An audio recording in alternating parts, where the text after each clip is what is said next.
Comment soulager les douleurs de dos et les problèmes posturaux en général dans notre corps grâce à une technique particulière qui est l'aplomb. Je suis Rita de la chaîne Ayurnatur et aujourd'hui je suis dans la compagnie d'Antoine Julien, un bon ami à moi sur Marseille qui est ostéopathe spécialisé dans les problèmes posturaux. Donc on va parler de tout ça et c'est parti.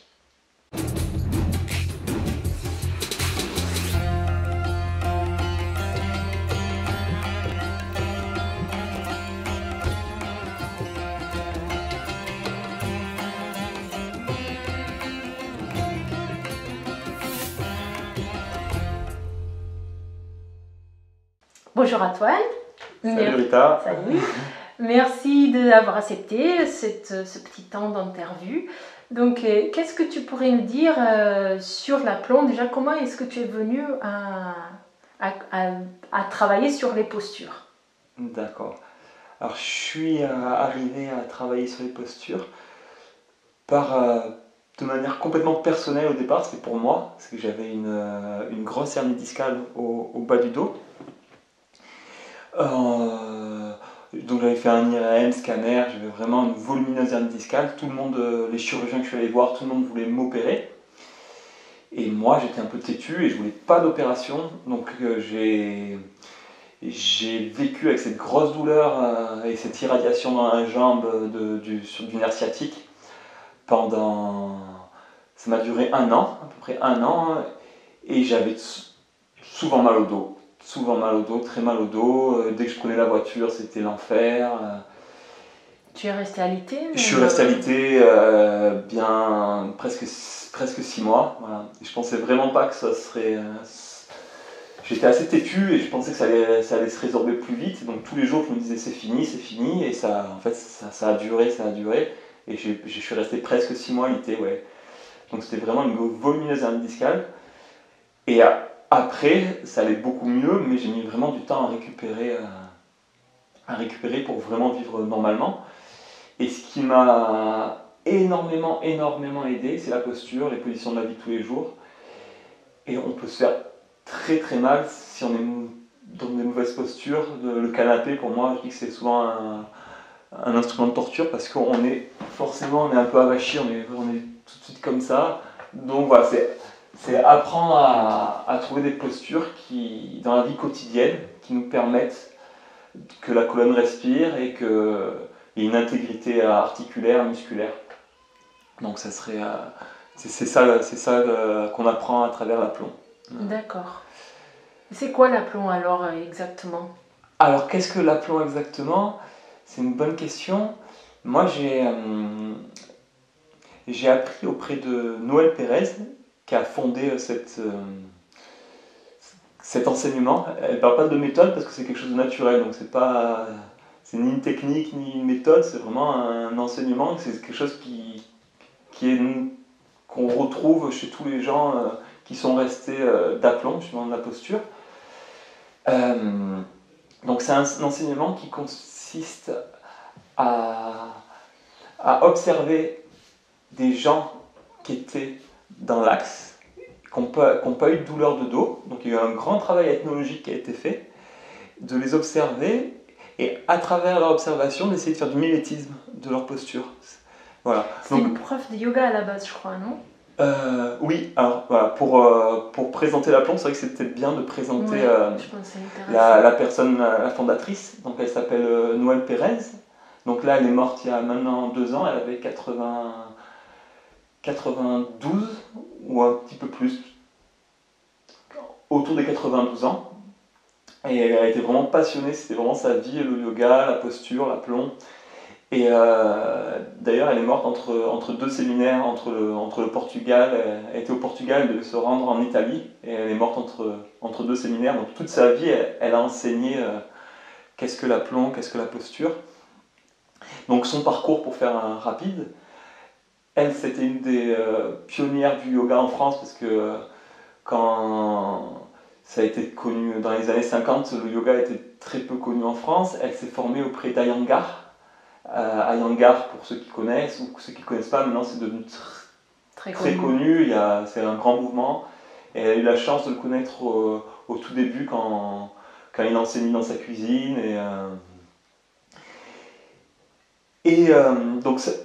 Donc voilà, donc c'est à travers le yoga. Et déjà Iyengar leur disait, mais vous les occidentaux, regardez, vous êtes prof de yoga, vous penchez en avant, vous touchez les mains, vous êtes souple, mais vous n'êtes pas dans l'axe, vous n'êtes pas d'aplomb, vous n'avez pas une posture. Et Iyengar, à l'époque, avait pris le chauffeur qui était un paysan auvergnat, l'avait pris comme modèle, il l'avait mis devant tout le monde, donc tous les profs de yoga de Paris, il leur a dit, mais regardez, lui il fait pas de yoga, c'est un paysan, mais il est dans l'axe, il est d'aplomb, il a le poids qui tombe sur les talons, voilà. Et en se moquant un peu un peu des profs de yoga, et voilà. Et donc dans son cheminement à Noël Pérez, elle s'est fait aussi mal en pratiquant. Voilà, c'était assez exigeant, Iyengar c'était très exigeant, il restait une demi-heure sur la tête, des postures sur la tête. Et donc elle a eu des problèmes de cervicales. Et ça lui a donné envie d'aller aussi observer, de faire un travail ethnologique et d'aller observer des gens qui travaillaient la terre, qui étaient en contact avec le vivant, qui sont souvent pas allés à l'école, qui n'ont pas forcément, mais qui ont gardé une intelligence du corps en fait, et que nous, moi-même, qui suis été conditionné par l'école, dans des mauvaises conditions, qui est un mode sédentaire en étant citadin, j'ai perdu cette posture, cet aplomb. Et donc elle a passé énormément de temps à observer donc, des gens qui sont plus en contact avec la terre et qui ont des travaux difficiles et qui n'ont pas mal au dos. Donc voilà. Donc ça c'est vraiment dans la démarche, ça m'a beaucoup plu. Parce que souvent les gens qui font des théories sur la biomécanique, le corps humain, l'anatomie, c'est des gens qui sont des professeurs mais qui n'ont pas une conscience du corps et qui observent des gens qui sont en mauvaise santé, qui font des théories sur le corps, sur l'aplomb, sur la posture, à travers des gens qui ne sont pas dans l'axe et eux-mêmes ne sont pas forcément dans l'axe et dans leur corps. Donc voilà. Et moi en tant qu'ostéo, donc, où j'ai eu tout cet apprentissage de qu'est-ce que la biomécanique, qu'est-ce que l'anatomie, voilà, de l'apprendre par quelqu'un qui l'a appris de gens simples, de gens de la terre, ça m'a énormément plu, énormément touché, et j'ai vraiment pu ressentir les bienfaits sur moi. Voilà. Et c'est pour ça que maintenant je le mets en pratique dans mon cabinet, sur mes patients. Je passe beaucoup de temps à leur donner des conseils de posture. Et donc juste pour concrètement, parce que tu parles de travail ethnologique, mais ça reste un peu flou, si j'ai bien compris de ce que tu m'as raconté, c'est qu'elle est partie d'abord en Afrique, parce que c'est des gens qui se tenaient droit et qui portaient les choses sur la tête. Voilà, tout à fait. Donc elle a commencé à faire des travaux en regardant les Africains sur le port de tête. Parce que comme elle passait une demi-heure avec Iyengar, elle passait énormément de temps sur la posture inversée sur la tête. Elle avait des grosses douleurs au niveau des cervicales. Elle s'est dit, si j'observe des gens qui portent sur la tête et qui ont pas mal, je pourrais peut-être comprendre pourquoi moi je me fais mal. Donc c'était parti un peu... Et donc elle est partie en Afrique, elle a fait énormément de clichés, des radios, des photos. Elle est venue en France, elle a montré ses exposés de ce qu'elle pensait qu'était la posture, les postures justes. Et comme elle n'est ni du milieu médical ni médecin, elle s'est fait complètement discréditer par le monde médical. Ils lui ont dit non mais ça n'a rien à voir, les Africains ils n'ont pas du tout les mêmes cambrures que nous, ils sont beaucoup plus cambrés. Et elle ne s'est pas découragée, elle s'est dit ok, ben si ce que j'ai à dire ça passe pas, je vais aller essayer d'observer des gens qui ont des morphologies un peu plus proches de nous occidentaux. Et donc elle qui est à l'époque, il continuait à porter sur la tête au Portugal, justement, dans ton pays. Et il y avait les porteurs de poissons qui continuaient à porter sur la tête, et elle a observé les porteurs de poissons, leur posture, voilà, donc des Européens. Et elle a peaufiné cette analyse avec vraiment des clichés. Et pour l'anecdote, elle est tombée amoureuse d'un porteur de poissons, qui a été son mari, son homme. Donc Noël Pérez dit qu'elle a eu 2 maîtres dans sa vie, c'était Iyengar et Miguel, qui était un porteur de poissons. Portugais. Ouais, voilà. Donc c'est des métiers, porteurs de poissons, c'est des métiers quand même très durs, où on a 40 kilos sur la tête, et c'est très physique. Donc si on n'a pas un corps qui est dans une bonne posture, dans un bon positionnement, on se fait mal, on s'abîme. Voilà. Donc voilà un peu pour l'historique de l'aplomb et d'où vient le travail de l'aplomb. Et maintenant, il y a un peu une succession. Il y a des gens qui sont formés auprès de Noël Pérez depuis 30 ans. Toi, tu t'es formée avec elle?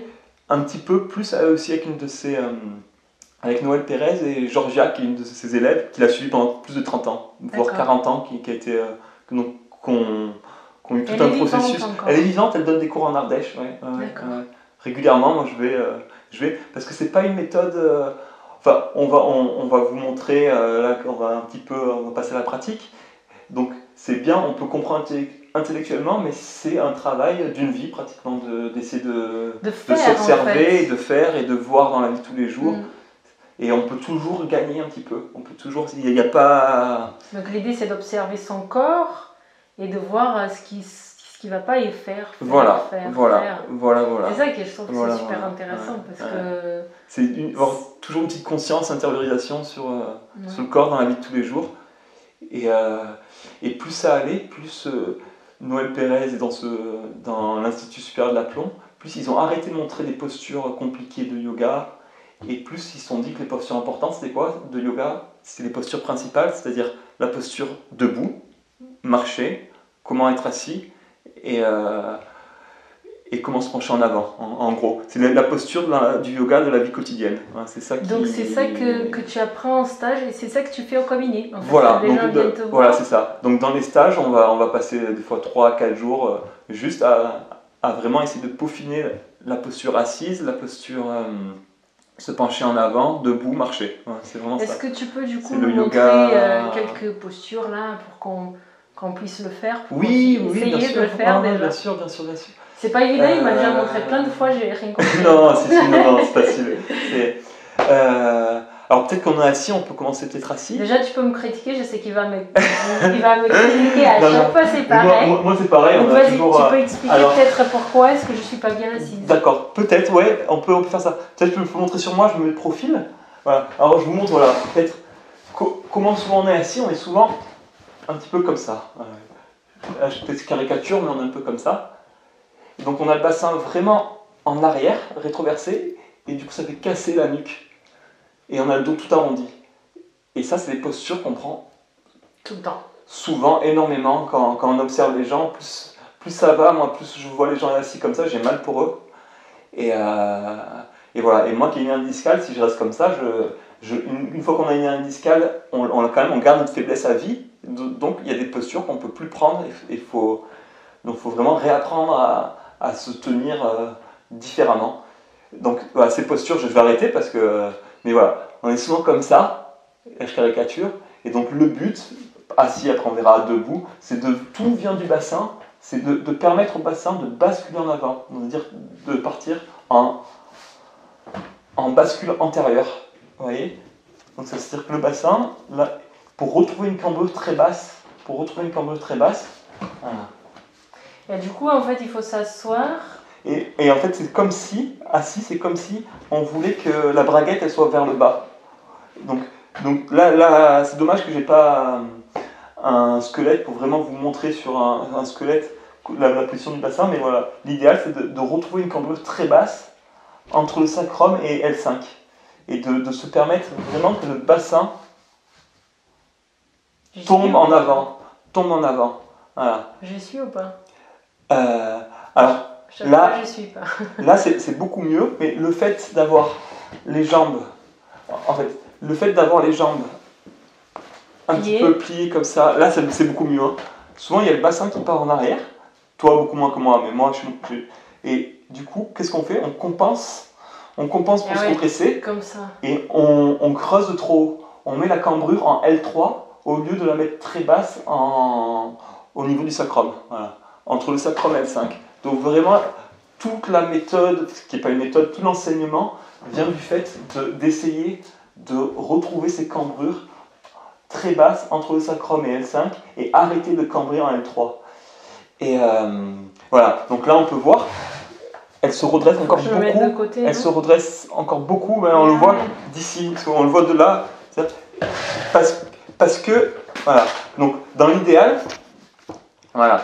Dans l'idéal, il faudrait, pour être bien dans cette posture-là, il faudrait un coussin sous les fesses Pour que les genoux soient bas. pour que les genoux soient plus bas et que le bassin bascule, pour éviter. Mais l'idéal, c'est que nos enseignants qui ont fait beaucoup de yoga, ils disent, nous on est des occidentaux, on n'a pas des corps, d'orientaux, et que pour nous, quand on se met en méditation en tailleur, on sort de l'axe. On sort de l'axe, et même Iyengar le disait, que lui avait une souplesse légendaire. Même lui, s'il voulait rester longtemps en tailleur, il mettait quand même un petit coussin sous le bassin. Mais il y a il y a de plus en plus de profs de yoga qui le disent qu'il faut... Et qu'il y a beaucoup de gens qui s'abîment en faisant du yoga parce qu'on n'a pas forcément cette ouverture du bassin, cette souplesse-là, et que comme on n'a pas cette ouverture et cette souplesse, on met des compensations en travaillant, et on s'abîme. Et moi le premier, qui fait du yoga, qui était très volontaire, et a appris la dynamique de groupe, et que j'avais pas cette souplesse, cette ouverture. Voilà. Donc je suis revenu très humble, et moi maintenant je médite plus sur chaise.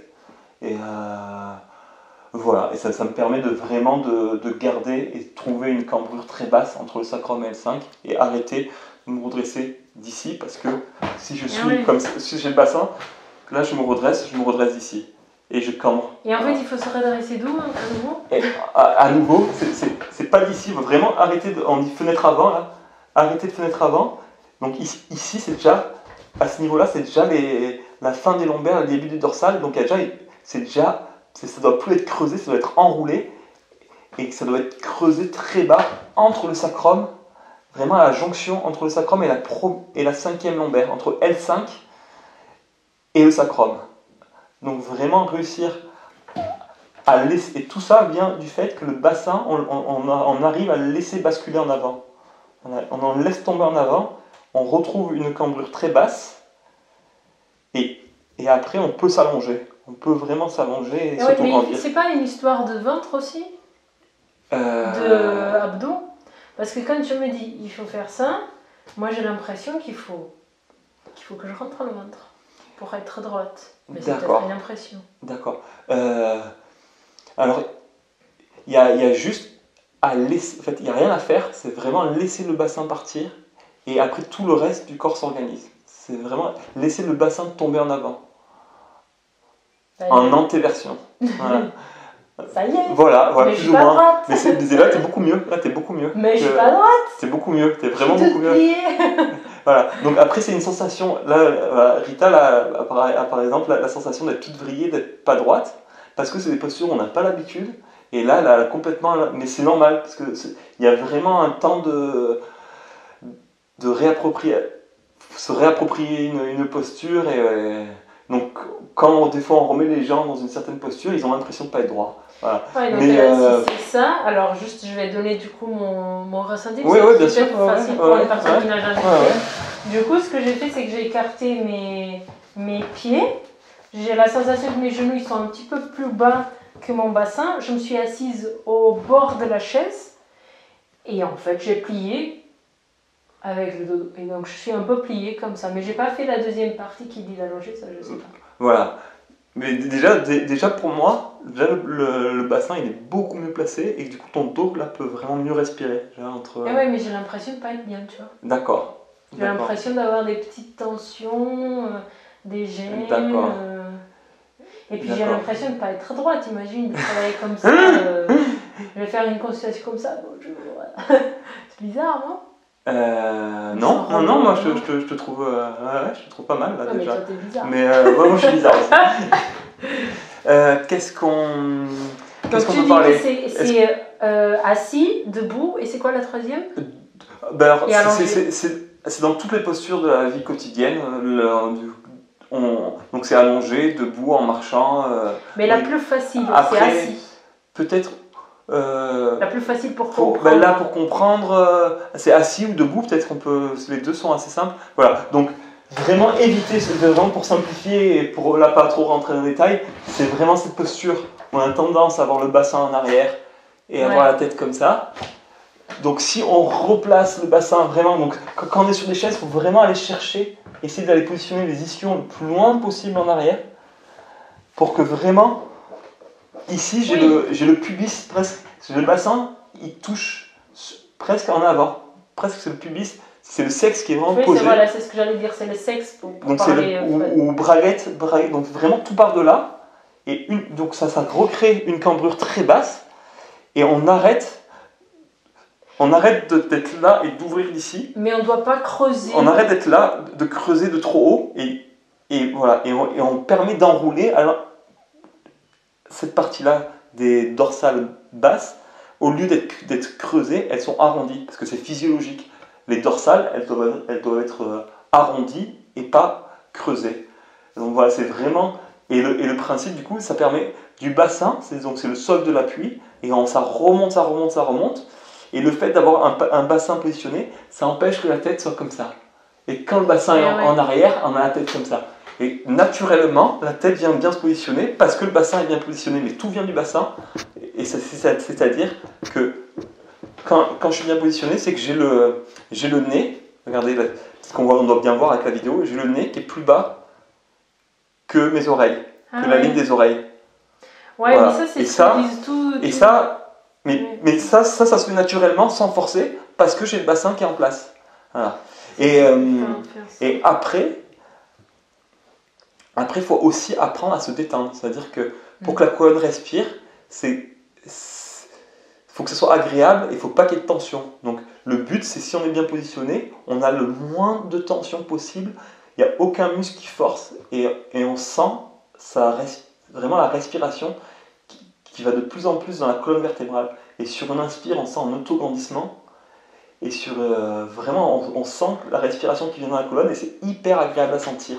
Voilà. Donc c'est ça. Et après, rien ne n'empêche aussi de pouvoir se mettre contre un dossier. Là, il y a un dossier, parce qu'on n'est pas obligé d'être tout le temps droit. Bien que les anciens, c'était très rare.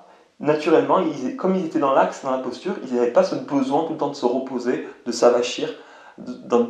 En fait, on a l'impression que ça demande un effort, mais ça demande beaucoup moins d'effort d'être dans l'aplomb, dans l'axe, parce qu'il n'y a aucun muscle qui travaille, c'est physiologique, que quand on est tout tordu et qu'on a voilà. Et donc c'est pour ça qu'on est tout le temps obligé de s'appuyer contre des dossiers, mais c'est aussi possible. Mais voilà, faut faire attention que le bassin reste bien, le pubis bien en avant, qu'on le laisse bien tomber en avant, et après, pourquoi pas, on peut venir quand même se reposer contre un dossier, mais ça voilà. Ma grand-mère, mais on garde ça, on garde le bassin bien positionné. Ma grand-mère qui a 101 ans, là, je t'ai parlé déjà d'elle. Ouais. 101 ans, ça 101 ans. 101 ans, bravo. Et vous l'avez déjà vu, il y a des vidéos là d'elle. Tu devrais regarder sur ma chaîne là d'elle qui dit comment on fait le yoga, elle montre les postures du yoga à 100 ans. C'était l'année dernière. Et en fait, jamais elle veut s'asseoir au canapé. Jamais je l'ai vue assise au canapé. Tout le temps, elle a cherché des chaises comme ça. Et à chaque fois, elle allait chercher la chaise et elle disait « Ah, c'est là que je suis bien ». Parce que quand il y avait des invités, elle se sentait obligée d'aller au canapé. Et en fait, c'est vrai qu'elle est toute droite à 101 ans. Elle a rétréci forcément, mais elle a une posture toute droite. Super. Mais je ne sais pas si c'est l'aplomb. Si, non, mais il y avait une rigueur à l'époque. Les pupitres étaient positionnés d'une... Donc il y a tout un travail dans l'Institut supérieur de l'aplomb. Ils ont carrément fait un musée en Italie où ils te montrent les postures des gens dans le travail et aussi à l'école. Les pupitres étaient un petit peu inclinés. Et bon, c'était un autre monde. Mais les gens qu'on s'entend actuellement, on n'aurait pas laissé 30 secondes en classe mal se tenir. Ils étaient tout de suite repris. Et il y avait une certaine tenue qui était une exigence par rapport à une tenue du corps qui était présente et c'était naturel. Et comme les enfants font par mimétisme des parents, on est un peu sorti de l'axe et que les enfants, si on observe les enfants jusqu'à l'âge de à peu près souvent 5-6 ans, on a beaucoup à apprendre d'eux parce qu'ils sont encore dans l'axe. Ils sont encore dans l'axe et après avec le temps, par mimétisme, les adultes, ils perdent leur posture. Voilà.